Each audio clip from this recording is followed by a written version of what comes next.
Welcome back to our channel.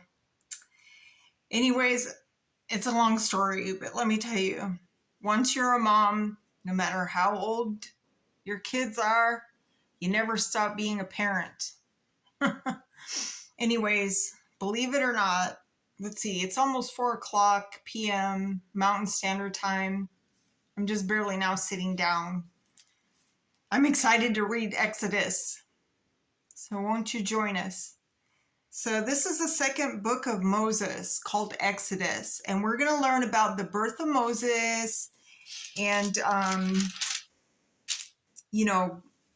God sends Moses, to deliver.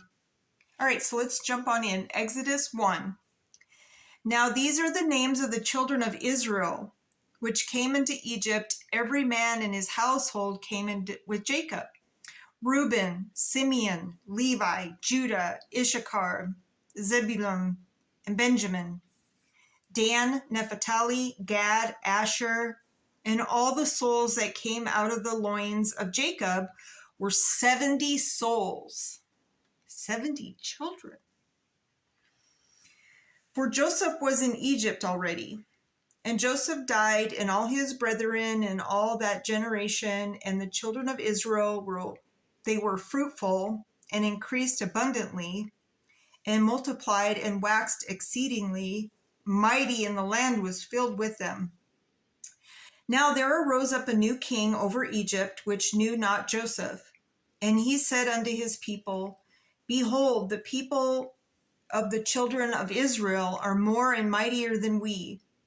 Come on, let us deal wisely with them, lest they multiply, and it come to pass that when there falleth out of war, they join also unto our enemies and fight against us, and so get them up out of the land. Therefore they did set over them taskmasters to afflict them with their burdens. And they built for Pharaoh treasures, cities, Pithom, and Ramses. But the more they afflicted them, the more they multiplied and grew. So it's kind of like a bully. The more you bully somebody, your defense mechanism, you're going to build up your army to defend yourself, right? Okay. And so the more they multiplied and grew, and they were grieved because of the children of Israel. And the Egyptians made the children of Israel to serve with rigor. And they made their lives bitter with hard bondage in mortar and in brick, and in all manner of service in the field. All their service wherein they made them serve was with rigor. And the king of Egypt spoke to the Hebrew midwives, in which the name of the one of Shiphrah was the name of other Puah. And he said, When ye do the office of midwife to the Hebrew women, and see them upon the stools, if it be a son, then ye shall kill him. But if he be a daughter, then he shall live. But the midwives feared God, and did not as the king of Egypt commanded, but saved the men children alive. And the king of Egypt called for the midwives, and said unto them, Why have ye done this thing, and have saved the men children alive? And the midwives said unto Pharaoh, Because the Hebrew women are not as the Egyptian women, for they are lively, and are delivered ere the midwives come in unto them. Therefore God dealt well with the midwives, and the people multiplied and waxed very mighty. And it came to pass, because the midwives feared God, that he made them houses. And Pharaoh charged all his people, saying, Every son that is born ye shall cast into the river, and every daughter ye shall save alive. Yeah, because the Pharaoh he heard that there was going to be a king that was going to be born, and so he wanted to get rid of all the boys, and I'll explain it as we go. All right, so we're in Exodus 2, chapter 2. And there went a man of the house of Levi, and took to wife daughter of Levi, and the woman conceived and bare a son. And when she saw him that he was a goodly child, she hid him 3 months. And when she could not longer hide him, she took for him an ark of bulrushes and daubed it with slime and with pitch, so that it wouldn't sink. So he made like a little boat, or a little bassinet boat for the child, for the baby boy she had to hide, and put the child therein, and she laid it in the flags by the river's brink. And his sisters stood afar off to wit what would be done to him. And the daughter of Pharaoh came down to wash herself at the river, and her maidens walked along by the river's side. And when she saw the ark among the flags, she sent her maid to fetch it. And when she had opened it, she saw the child, and behold, the babe wept. And she had compassion on him, and said, "This is one of the Hebrews' children." Then said his sisters to Pharaoh's daughter, "Shall I go and call to thee a nurse of the Hebrew women, that she may nurse the child for thee?" And Pharaoh's daughter said to her, "Go." And the maid went and called the child's mother. And Pharaoh's daughter said unto her, "Take this child away and nurse it for me, and I will give thee thy wages." And the woman took the child and nursed it. And the child grew, and she brought him unto Pharaoh's daughter, and he became her son. And she called his name Moses.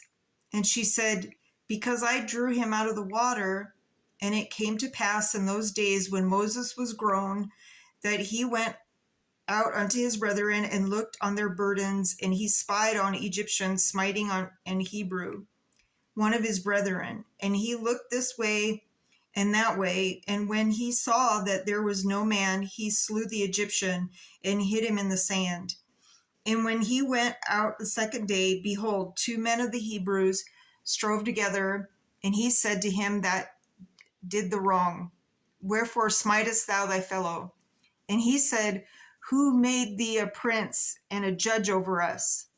Intendest thou to kill me?